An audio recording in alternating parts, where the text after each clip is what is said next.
Hello and good afternoon, everyone. Thank you for joining us today. If you don't know me, my name is George and I run a webinar series called Join George from the Purple Monster Studio, which is where we are today. I've got Hugo, our lovely producer, in the control room, and he is making sure all this tech is working, that you can see me and you can hear me, and the same for our lovely guest, who I'll introduce you to in one moment. I'd love to know who we've got on the call. So I'm going to jump straight into that actually before I introduce Laura. So if actually you can go onto the chat function now on the Zoom call, and you can type in, please, your name and where you're dialing in from today, just so we can give you a little shout out and we bring you into this conversation straight away rather than feeling like you're being talked at. So let's see, who have we got? Who is out there today? Got two people on the chat box. Let's see. We've got Alan in Leamington, Katie from Lem, Claudia from Sutton Coldfield. I'm gonna look to Laura now. Laura, you know Claudia? I know Claudia. Hello. Hello. Thank you. Thanks for joining, Claudia. We've got the lovely Jo from Coles Hill, who I believe we both know. Lovely Jo. Yeah. Hiya, Jo. Hello, Jo. Kay, dialing in from Birmingham. Nice. She sounds like she might know you already, so that's super. Thank you very much for joining, everyone.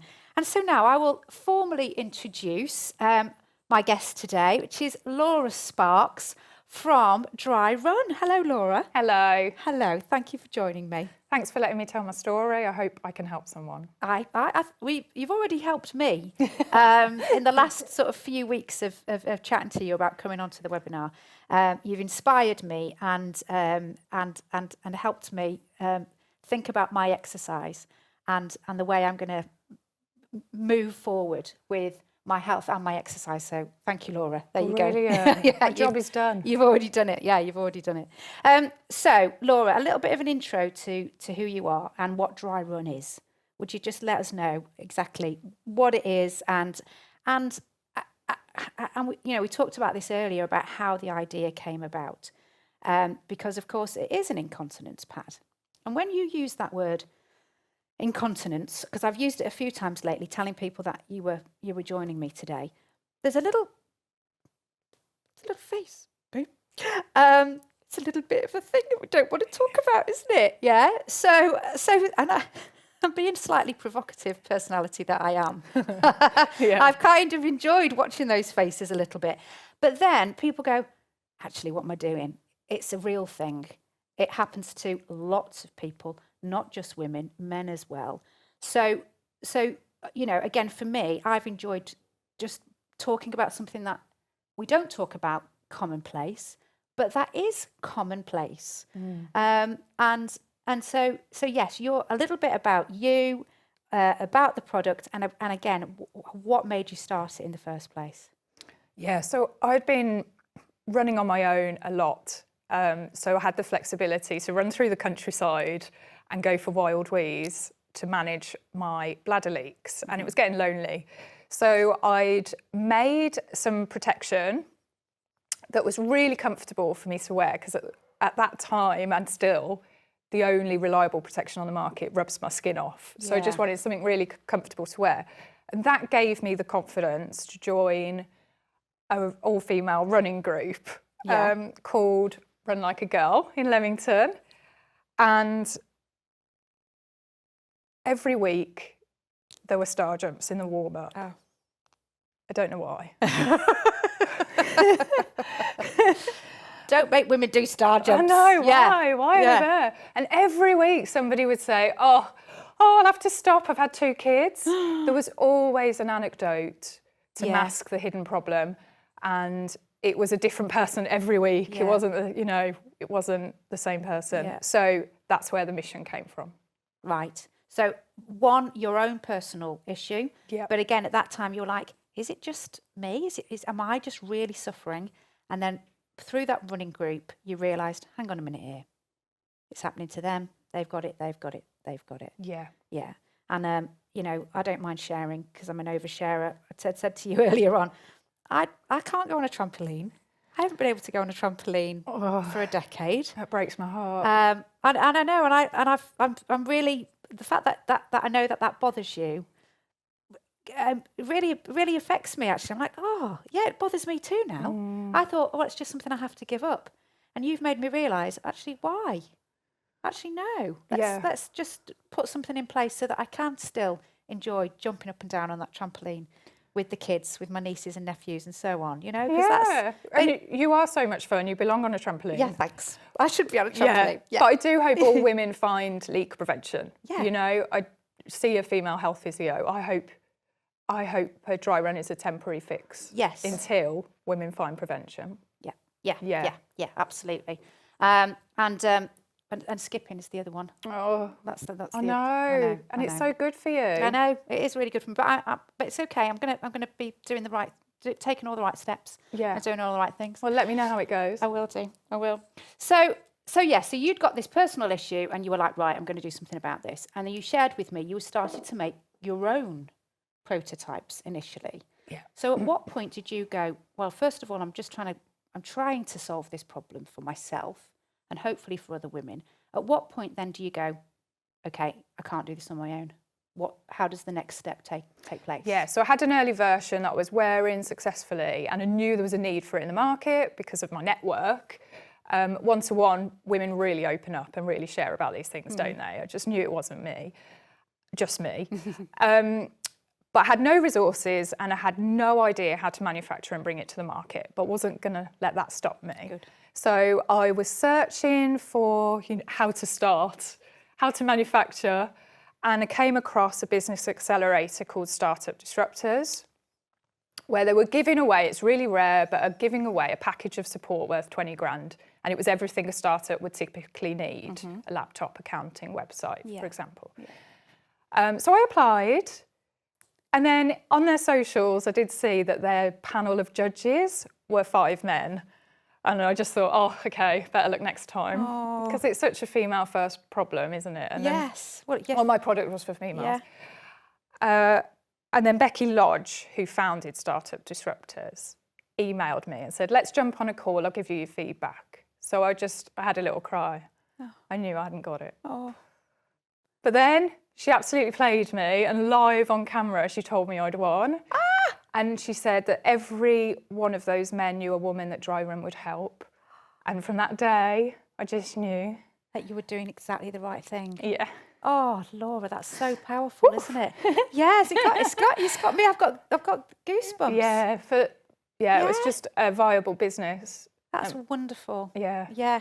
You're smashing this. You know that, don't you? You're absolutely smashing this. So right, okay. So your journey now, you're set and determined to make a difference for women. There you go. You've got your 20 grand's worth of support, which was like, what a win! Yeah, really. I'm not going crazy. No.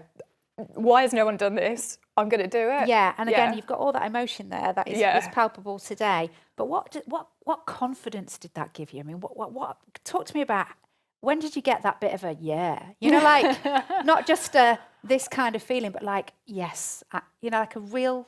Does that come to you yet? Yeah, no, it's a wave, and you ride the wave, so that would fuel the fire definitely until the next hit. Right. And it's absolutely a confidence boost, and it makes the next application stronger. Yeah. I needed a lot of funding, and the next application would be boosted by that credibility that I'd gained, and every time, I'd have a better pitch.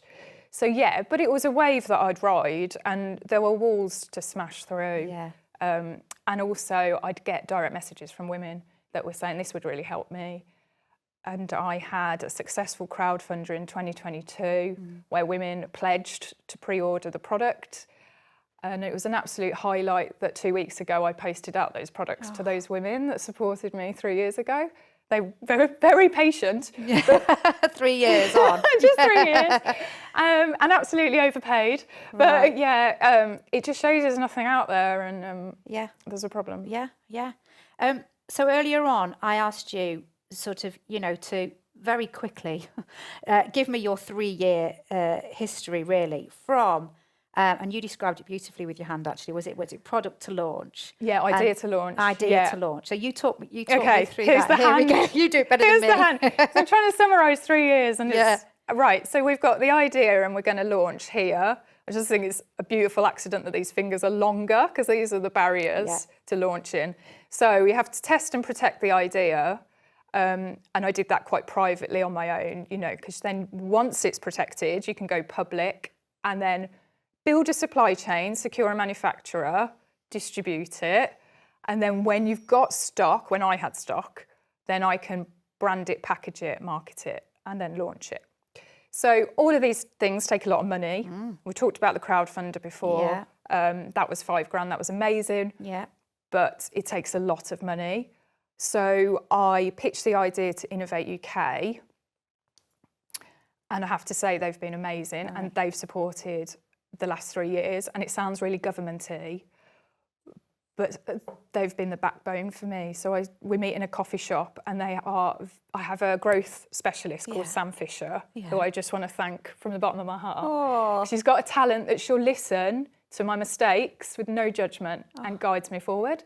So yeah, money is great, but also just a little bit of that team spirit that you need to not feel so alone. Absolutely. So yeah, it was an absolute shock of how much money I would need to break these barriers down. And then in the meantime, you've got suppliers that underdeliver or just shut the door in your face. And you've got people without credible insight telling you it's not a good idea. So all of that slows down, knocking these barriers down. But it gets there. It got there from there to there. Yeah. And how long that takes depends on all of the funding and the resilience that you have, I guess. We can't do it justice in this time we've got, because there's so many questions in amongst all of these elements there. But I'm gonna pause talking for a moment. I'm gonna go out to our audience, our viewers, and say, has anyone got any questions for Laura right now? There'll be another moment as well, but if anyone has got any questions to ask her, please do type them in, and then we'll stop. We'll read out your questions, and Laura will do her very best to answer them. So while we give everyone a little moment to type, let's pick up on resilience. Okay. Before DriRun, did you think you were a particularly resilient woman? Oh, this is new. I've been self-employed for 10 years. Right. And I've worked in the advertising industry, which is high-pressured, long hours, unpredictable, quite a lot of redundancies. But I was freelance. So there's an uncertainty that comes with that. And I'm pretty comfortable with it. Yeah, good. And I think that has laid a good foundation for the uncertainty that comes with all of this. Yes. I'm not even going to attempt to say ambiguity. See? Did it. You did it. Took the pressure off. You absolutely did it. But there's not a clear sort of road. No.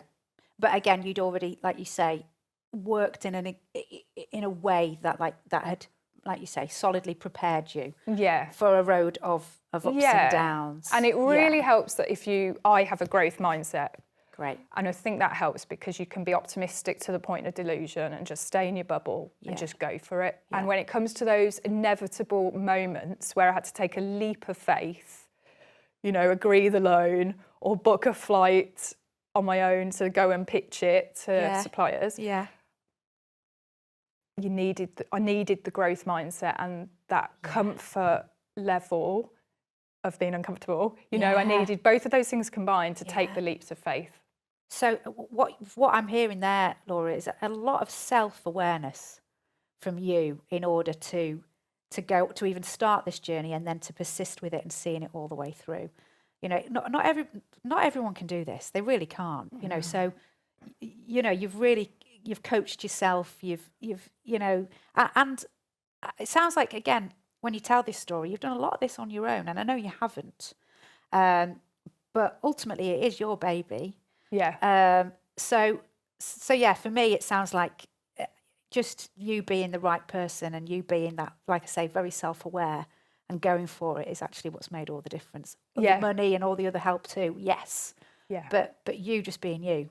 So yeah, it's got to feel right. Yeah. Even when it's going wrong, it feels right. Yes. It was absolutely the right purpose for me, and it made, in hindsight, like, oh yeah, all of these things that I've done before have led up to this moment. Yeah. It's fantastic. I love this story. Eleanor Fosbury has got a question. Eleanor says, I'd love to hear how the product launch is going, and also what is the most exciting part generally? But yeah, that's nice. That's a great question, Eleanor. Thank you. So how is the product launch going? How's it going so far? Yeah, it's going really well. I had 100 subscribers, which isn't much, I guess, but then the sales came in the week it launched. And actually, the day I quietly launched the website to test the customer journey out and see if there were any niggles in the journey, and already had a sale. So I was absolutely doing a happy dance. But yes, it's going to be a slow growth because the challenge with personal care is that I'm not going to have women raving about it publicly. It's going to be a word of mouth. Okay. I'm going to be recommended word of mouth, I reckon. So I'm going to have to wait for it to grow. Okay. But I'm feeling really positive about it. Yeah. What was the second half of the question? Second half of the question from Eleanor was, what has been the most exciting part?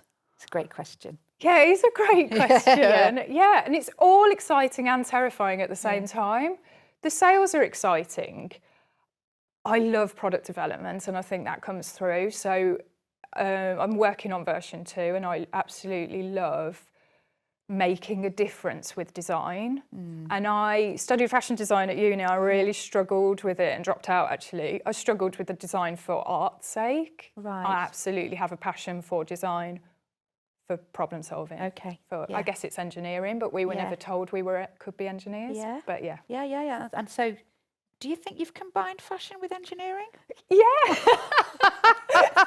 I'm looking at the products. I'm thinking you possibly have, haven't you? Yeah, exactly. You've hit the nail on the head. Yeah. Because, well, no, you have. Because this, you were talking earlier about, this is manufactured in Portugal, you were telling me, weren't you? And that actually it's manufactured by a fashion house, as it were. So, so it sits in that sector, doesn't it? Yeah, it's an absolute niche that I manufacture in the fashion industry, but then it competes in the incontinence market. Yes, Again, another barrier and thing to work out and understand. I've got some really nice comments that I'd like to read out. So Joe Buchanan says, I'm in awe of Laura. She's always been an icon of mine, and the fact that she's openly talking about bladder issues and created a new product is awesome. I have a product question. How long does one pair of pants last if they are worn and washed every day? Great question. Thank you, Joe. You're my idol too. So it's a pad, because that means it's inclusive for all dress sizes. It'll fit into and every woman has a preference on what style underwear they like to wear, don't they? So I'm not trying to be an underwear manufacturer at the moment. It washes, it's been tested to wash really well 52 times at least. So let's say if you wash it once a week, you'll have it for a year. Yeah. So. Yeah, that's the test that's been done. Yeah, at least 52. I didn't test it for more than that. I would like to.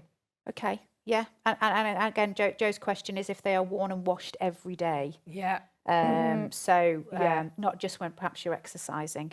I see. Yeah, so we do a bundle of 3. Right. So you'd get the... There you go, 52 times 3. Yeah, exactly. 156. Yeah. Oh, look, she does math. So Chris Warren, Chris says, I love your story. Can you talk about your experience in getting the product manufactured? Which brings us back to the Portugal story, doesn't it? So that, they talk about hitting a wall. I guess I've hit that wall over and over again, which is trying to find a manufacturer. It was really tough. I couldn't find a UK manufacturer to work with. And so I decided to use a consultant, which I thought would bridge the gap between me not knowing anyone and they were well connected and could get in touch with a manufacturer for me. But it ended up being a waste of time, I would say. They say it takes a startup a year to get investment, but it took me a year and a half to find a manufacturer. And I think it was a long old road. And I didn't realise it's a network and you do better to get an introduction from a supplier to a manufacturer and break into the network. Right. And then you have to pitch your idea to the manufacturer, because if you imagine the volumes that they're used to dealing with, orders from high street brands like Zara and Next, they're ultimately doing me a favour. If they believe in the idea and it might pay off for them in a few years' time with my order quantities, they'll go for it. And I never knew that until it took me a year and a half. I know it now. Yeah. But I got an introduction from a fabric mill that I'd built a good relationship with, and I was a good payer. So I'd been credible to them. And then they introduced me to 2 manufacturers. I booked flights to Portugal, and then I had to walk into a boardroom with a backpack of fabrics and a prototype and pitch the idea to them twice, because there was 2. And 2 out of the 3 people didn't speak English, so there was a translation delay. But I was, by then, as a founder, I was very clear, and they got it. And they explored the design with me and actually made it better. And it's got better every time we've explored it. So, yeah, it's been the toughest part of the whole thing. So it's a great question. Yeah, yes, it's a great question. I mean, so, you know, popping over to Portugal like some of us do on holiday, but certainly not to go and pitch a manufacture, to pitch to manufacture your product. So you met with 2 different companies. And you go in there on your own, you've not got a wing woman or anything else, No. When you're doing your pitch work, let me ask you about that. Do you you're testing that out on friends, or you innovate, your Sam who's worked with you, how do you get that pitch ready? I'm actually more comfortable talking about the product than I am pitching for investment, because I know it inside out. I know exactly what it needs to do and be. It's trial and error. I know what lands now. I've done it so many times. And also, they don't want it's a different mindset. I know what they want to hear, because I've probably got a similar mindset. But yeah, I know what lands after trial and error. Yeah. So again, gut. Yeah. For you, not so much testing it out on other people. And well, I guess you have had to do that because you've been working on it for 3 years. And like you say, you've gone, that works. Yeah. That's what I'm going to take away. Yeah, and I'm faced with men often around the boardroom table, so I have to take the emotion out of it and any sort of awkwardness about the topic, because they get it. But yeah, I think that's been practice. Any other questions from anyone, please do. We've got sort of 5, maybe 10 minutes left with Laura. So if you've got any other questions, then please put them in now. I was actually just going to bring up the male angle here, if I may. When I was talking to a couple of people, I spoke to a male friend. I said, I'm going to be talking to Laura next week, and this is Laura's product and what have you. And again, I said, the incontinence, and I get the face. And then, 30 seconds later, he goes, well, it's not just women, I said, I know. I said, I know, tell me. And, for him, his experience is that, he's got into his 60s, he's had a prostate problem, probably for the last 5 or 6 years. And yes, it's not what it used to be. Again, are people talking about that? Yeah, there's loads of scope for DriRun to continue with further versions, definitely. And the social platform means that I could put a poll out tonight and ask, and people could vote on whether that's a need in the market. There's that same day feedback. Yeah. And it's really important to have that feedback loop. And actually, some of the functions of DriRun have been voted for by the followers. So I've had that same day feedback, because I did develop it so it could be dried really quickly in the microwave, because the pain point of highly absorbent products is that they're slow to dry. Right. So, but followers voted against it, so that's fine. But now I know I didn't waste energy on it. Yeah. But yes, so could absolutely do a version for men, but let's take a vote on it and see if there's a need for it in the market, because I believe there is absorbent pants out there, but let's... Yes, I don't know. There might be. But I do find that once you talk to somebody one-to-one, everybody has a leak story. Yes, yeah. And again, while we've got some time, Chris has got another question actually, so thanks, Chris. Can you talk about your expectations for your word-of-mouth marketing strategy? Ooh, can they help? This sounds like a loaded question. Possibly. I'm open to help. Yeah? Yes. Good. So what I want to do is potentially have a referral program through female health physios. So if you've gone to seek support from a female health physio, you could get a discount on DriRun. So it's, again, that one-to-one conversation that women can have, but also DriRun is here to support women to not leak at all and to support every part of their journey, Right. you know, and boost their confidence. Yeah. They are. Yeah, yeah. that's what you've already done for me, 100%. Okay, so great. So through the health visitors. Oh, do you know what we haven't talked about?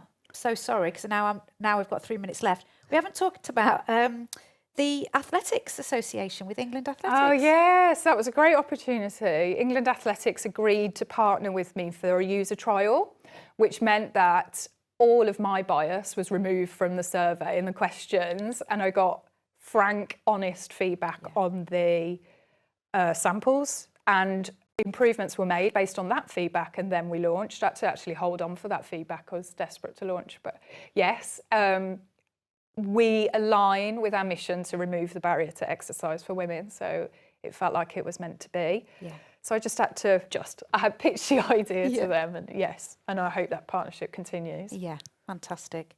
Okay, any more questions for Laura? Please do get them in. Oh, Sunita. Sunita says, what's next for DriRun? Thank you, Sunita. What's next? Yeah, so more versions. Feedback will determine what those versions are. Yeah. And then DriRun is going to the International Running Expo in Amsterdam in October, where we hopefully appeal to buyers or wholesale. But actually, I think it will grow quite well direct to consumer. And then in January, DriRun will be at the National Running Show, which I'm very excited about. So lots to do. Fantastic. Yeah, I'm really excited. And then, I don't know if anyone saw this on LinkedIn, Laura shared a little video of you the other day, and I reposted it. I was just like, oh, this is just so cool. She'd got a laptop out, and there you were on Google. DriRun was there, right next to another very famous brand of incontinence pads. And again, Laura, just your passion and your belief for this product is so. It is awe-inspiring, and it's contagious. And I keep doing all of that because I know, you're just being genuine 100% and you're sharing how you feel. But again, as a viewer, it really gets you. And it was wonderful to see how happy you were that your product was there on Google. Oh, don't, you'll make me cry. It's not easy because it's not a sponsored ad. Yeah. It's organic. You have to jump and reassuringly Google do some checks. Yeah. And you have to prove that you are making the right claims, that you can validate the claims, which is reassuring, isn't it? It is. So yeah, it was a real milestone to sit amongst those big names. Really levels things out. Yeah. So I'm hoping that will really help the growth. I'm sure it will. 2 more messages. Let me quickly skim through them now. Sunita says you're incredibly inspiring, Laura. Oh, yes, Sunita, yes, she really is, to isn't say she? that. Thank you. And then finally, the last comment is, congratulations, Laura. It's a brilliant product. Your passion, drive and determination is ace, and I know you will do well. I'm going to have such a big head. I am going to place my first order. Best of luck, Laura, says Chris. Thank you, Chris. Thank you. Laura, thank you so much. It's been a pleasure to sit here and chat to you. We could do it all day. Yeah, I could stay there. Yeah, no. There's so much we haven't said. Yeah, well, you have to come on again. Yeah, I will, yeah. Version 2. Yeah, exactly. We'll do that. Go away, Laura. So thank you very much for all your questions and for joining us today. And what we'll do is we'll pop this out on the website on demand if anyone wants to watch it over again or share it. That would be fantastic. But thank you very much to Laura. Thanks, everybody. Have a great afternoon, and we'll see you soon. Thank you. Thank you. Bye.